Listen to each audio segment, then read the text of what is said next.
Alors, bonjour mes chers amis et bienvenue dans cette nouvelle vidéo. Aujourd'hui, nous allons étudier la continuité d'une fonction en un point donné. Donc, de façon intuitive, une fonction est continue lorsqu'on peut, d'accord, en construisant cette fonction sans lever, d'accord, le doigt, d'accord, ou bien sans lever le crayon. Donc, de façon formelle, pour montrer qu'une fonction est continue en un point donné, donc f est continue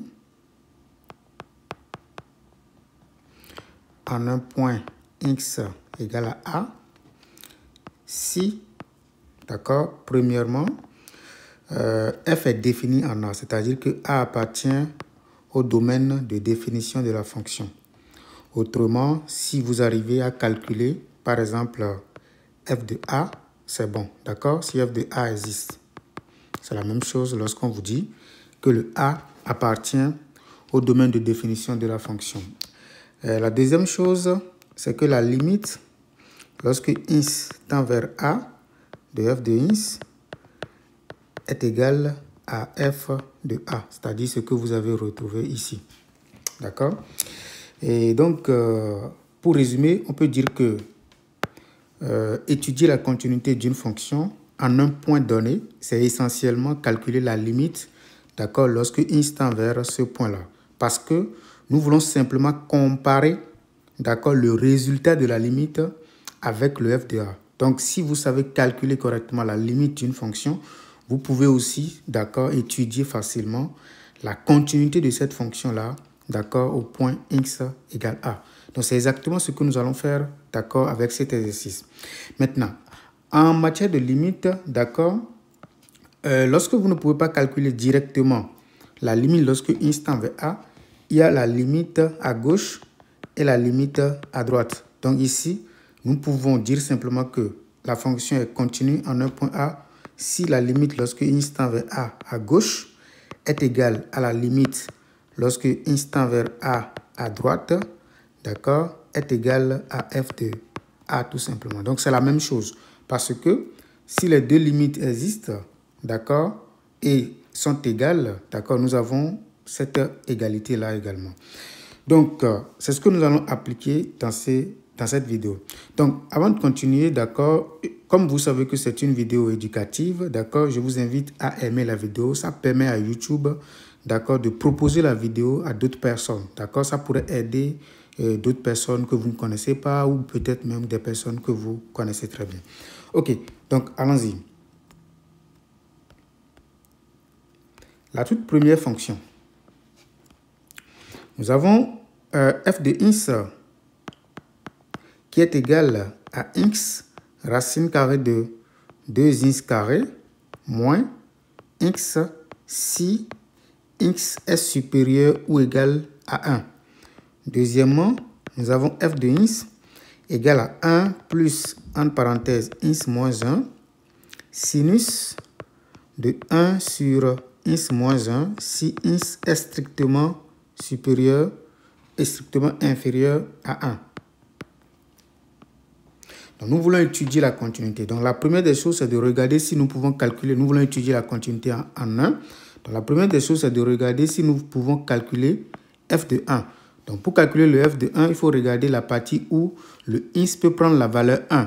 Ici, maintenant, on dit tout simplement que le ins est strictement inférieur à 1. Ça veut dire que le ins, d'accord, ne peut pas prendre la valeur 1. Mais ici, le ins est supérieur ou égal, d'accord. Comme il y a la possibilité d'être égal à 1, d'accord, ça veut dire qu'ici, le ins peut prendre la valeur 1. Et donc, on peut calculer le f de 1 en utilisant cette expression. Donc, le f de 1, ça fait tout simplement, d'accord, je remplace dans cette écriture, d'accord, le ins par 1. D'accord, je remplace, ça fait 1 multiplié par la racine carrée de 2 fois 1 au carré moins 1. Je remplace juste, ce qui donne 1 fois la racine carrée de 2 moins 1, ce qui donne la racine carrée de 2 moins 1 qui nous donne 1. Donc f de 1, c'est égal à 1. Donc le 1 appartient effectivement au domaine de définition, d'accord, de la fonction f. D'accord? Donc ceci implique que 1 appartient au domaine de définition de la fonction f. Deuxième chose, Nous allons maintenant calculer la limite lorsque x tend vers 1. D'accord? Donc ici, à cause de la manière dont la fonction est définie, ici on parle des fonctions définies par partie. Donc le f de x est égal à ça si nous sommes ici. Et le f de x est égal à tout ça si nous sommes ici. Donc nous allons calculer la limite rapidement à droite, c'est-à-dire x tend vers 1 à droite. X tend vers 1 à droite veut dire simplement que le x est plus grand que 1. Donc ça veut dire qu'on va utiliser cette expression-là. Deuxième chose, limite à droite. Lorsque x tend vers 1 à droite de f de x, c'est exactement la limite lorsque x tend vers 1 à droite de x racine carrée de 2x carré moins x. Donc nous allons simplement tendre, d'accord, le x vers 1 ici. Et également ici, nous allons tendre le x vers 1. Donc lorsque nous tendons le x vers 1, d'accord, on obtient 1 ici d'abord, pour ceci. D'accord, maintenant racine carrée de, d'accord, 2 fois 1 au carré moins 1. Et donc nous obtenons, d'accord, racine carrée de 2 moins 1 qui nous donne 1. Donc ici, nous allons simplement dire que la limite, lorsque x tend vers 1, d'accord, par valeur supérieure, qu'on note également comme ça, de f de x n'est rien d'autre que 1. Maintenant, on passe, d'accord, à la limite, lorsque x tend vers 1, par valeur inférieure. Par valeur inférieure signifie que le x est plus petit que 1, d'accord, de f de x. Donc, nous allons regarder la manière dont la fonction est définie et nous allons prendre exactement l'expression correspondante ici. Ce qui nous donne exactement 1 plus x moins 1 sinus de 1 sur x moins 1. Donc ici, il faut bien regarder la fonction, c'est très important, d'accord? Donc lorsqu'on tend le x vers 1 ici, ceci ne change pas, ça donne toujours 1. Lorsqu'on tend le x vers 1 ici, ceci donne 0. Parce que si nous tendons x vers 1, ça fait 1 moins 1 qui donne 0. Ici, faites beaucoup attention, il faut bien regarder. Il faut d'abord tendre le x vers 1 ici. Ça donne infini parce que vous avez réel divisé par 0 qui vous donne infini. Mais le sinus n'a pas de limite à l'infini. D'accord? Donc, il faut faire beaucoup attention. Quand c'est comme ça, il faut penser à une autre méthode. Ça veut dire que vous ne pouvez pas calculer directement la limite. Donc, pour penser à une autre méthode, vous pouvez penser par exemple au théorème des gendarmes ou bien penser à autre chose. Qu'est-ce que je peux faire ici par exemple? Ce que je peux faire ici, c'est de regarder toute cette expression-là que j'encadre. D'accord? Je prends sa valeur absolue de x moins 1, sinus de 1 sur x moins 1. Ça, c'est égal à quoi? C'est égal à la valeur absolue de x moins 1 multiplié par la valeur absolue du sinus de 1 sur x moins 1. Très important. Or, qu'est-ce que vous savez? Vous savez que la valeur absolue du sinus de 1 sur x moins 1 est tout le temps inférieure ou égale à 1. Par conséquent, si nous multiplions par ceci, d'accord, on obtient que tout ceci, d'accord, est inférieur ou égal, d'accord, donc la valeur absolue de x moins 1, sinus de 1 sur x moins 1 est désormais inférieur ou égal à ceci. Comme la limite, d'accord, de x moins 1 est égale à 0, lorsque x tend vers 1, ça voudra dire que ceci aussi, ce que vous voyez ici, là, aussi tend vers exactement 0. Donc, la limite, lorsque x tend vers 1, d'accord, de x moins 1, sinus de 1 sur x moins 1 est égal à 0. Par conséquent, faites attention, par conséquent, ce qui se passe ici, c'est que la limite de f de x, lorsque x tend vers 1 par valeur inférieure, est égale à 1. N'oubliez pas, d'accord, notre expression, c'est 1 plus tout ceci. Or, nous venons de calculer tout ceci, on a constaté que c'est égal à 0, d'accord? Donc, toute cette limite-là donne alors 1, d'accord? Très important. Donc, qu'est-ce que nous avons remarqué? Nous avons remarqué que la limite, lorsque x tend vers 1 par valeur inférieure de f de x, est égale à la limite, lorsque x tend vers 1 par valeur supérieure de f de x, est égale à f de 1, qui nous donne tout simplement 1. Par conséquent, d'accord, f est continu en x égale à 1, d'accord? Voilà, ça c'est la toute première fonction. Donc le plus important, comme je l'ai dit, il faut savoir calculer les limites. Donc dans cette vidéo, nous allons vous montrer 4 fonctions, d'accord, où vous allez voir comment est-ce qu'on peut calculer les limites facilement, d'accord? Allons-y. Deuxième fonction.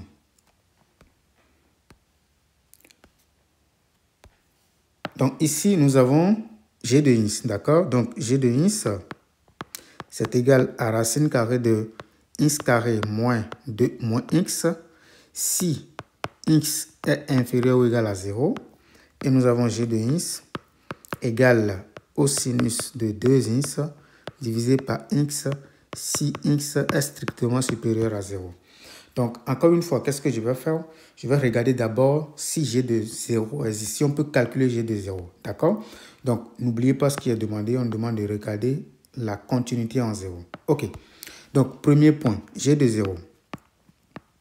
Donc, je regarde la manière dont la fonction est définie et je regarde, d'accord, l'expression qui permet, d'accord, qui permet le ins égal à 0. D'accord? Donc, ici, vous voyez, le ins est strictement supérieur à 0. Donc, le ins ne peut pas prendre la valeur 0 ici. D'accord? Mais ici, d'accord, on permet à ins, d'accord, de prendre la valeur 0. Donc, je regarde la fonction qui est donnée. Je regarde si je peux calculer g de 0.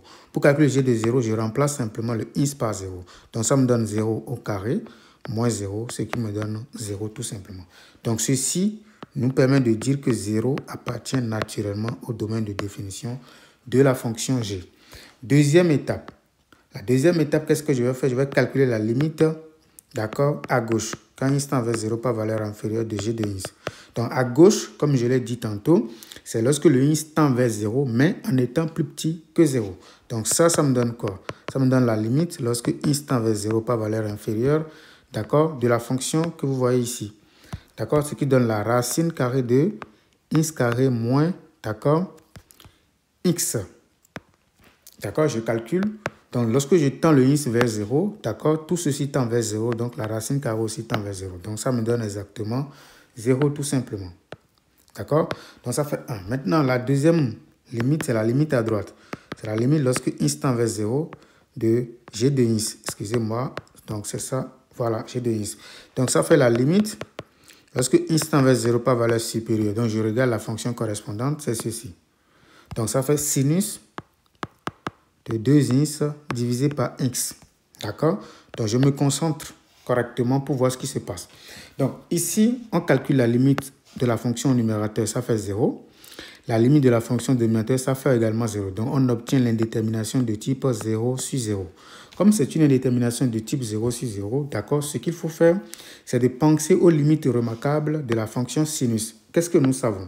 Nous savons que la limite du sinus d'un certain grand T sur, d'accord, grand T, lorsque le grand T tend vers 0, en réalité, c'est égal à 1. Ça, c'est une limite remarquable, d'accord?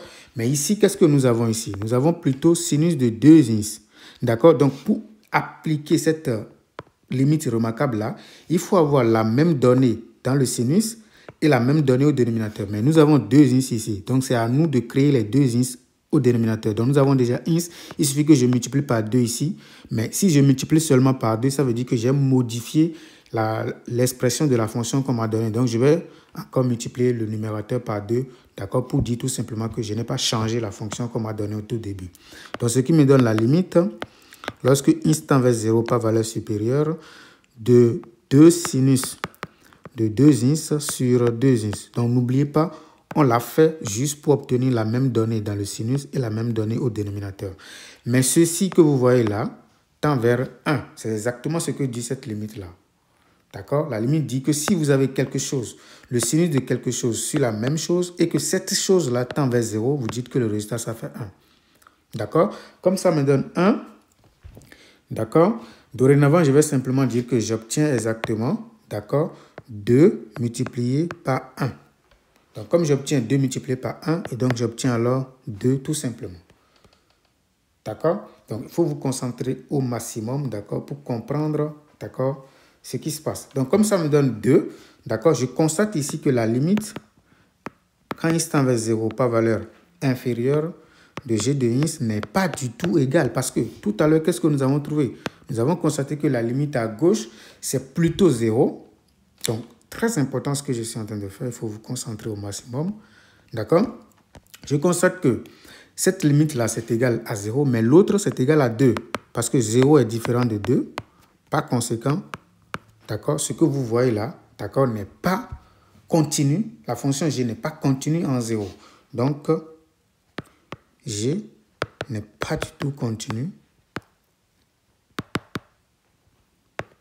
en 0. Mais on peut quand même faire un commentaire. C'est quand même continu à gauche en 0 parce que la limite quand x tend vers 0 par valeur inférieure est égale à g de 0. D'accord? Donc, cette partie-là, au moins, on peut dire que la fonction est continue à gauche en 0. D'accord? Mais pas à droite. Par conséquent, dans ce cas-là, la fonction n'est pas du tout continue en 0 parce qu'elle n'est pas continue à droite. Donc, vraiment, c'est vraiment important. Il faut bien comprendre ce que nous faisons. La troisième fonction. D'accord, qu'est-ce que nous allons faire maintenant? Nous allons écrire d'abord la fonction, c'est f de ins égale à ins carré moins 1 sur ins moins 1 si le ins est plus petit que 0. Mais ici, ce qui est bon dedans, le f de ins est égal à 2 si ins est égal à 1. Donc, on nous donne directement, d'accord, le f de 1. Ici, maintenant, vous avez f de ins qui vous donne x moins 1 sur la racine carrée de x moins 1, tout simplement. Donc, qu'est-ce que je vais faire? On se concentre au maximum. Encore une fois, f de 1, c'est connu. Ça, c'est donné directement. Parce que c'est ici, on ne peut pas remplacer le ins par... ici, c'est 1. Ici, on ne peut pas remplacer le ins par 1 parce que le ins est plus petit, strictement plus petit que 1. Ici, le ins est plus grand que 1. D'accord, c'est ce qui est écrit. Parfait. Donc, qu'est-ce que nous allons faire? D'accord, c'est seulement ici que nous pouvons remplacer le ins par 1. On nous a dit que lorsque le ins prend la valeur 1, le f de ins est égal à 2. Donc, on obtient que f de 1 est égal à 2. Donc, ceci implique que 1 est bien dans le domaine de définition de la fonction f.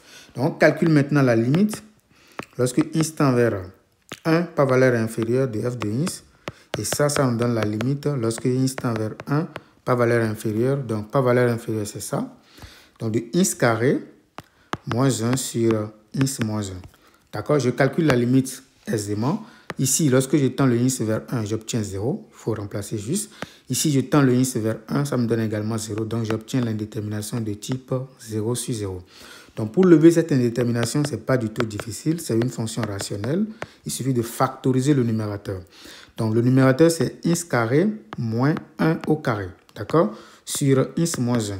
Donc, si je factorise le numérateur, j'obtiens exactement ins moins 1, facteur de ins plus 1, le tout sur ins moins 1. Comme vous le savez, je peux simplifier par ins moins 1. Et donc, j'obtiens, d'accord, donc je simplifie, d'accord, par ins moins 1. Il reste simplement ins plus 1. Maintenant, je tends maintenant le ins vers 1. Ceci donne 1 plus 1, ça fait 2. Ce qui me donne 2 tout simplement. D'accord? Maintenant, je calcule la limite à droite maintenant. La limite quand ins tend vers 1 à droite de f de ins. Donc, je regarde très bien ma fonction.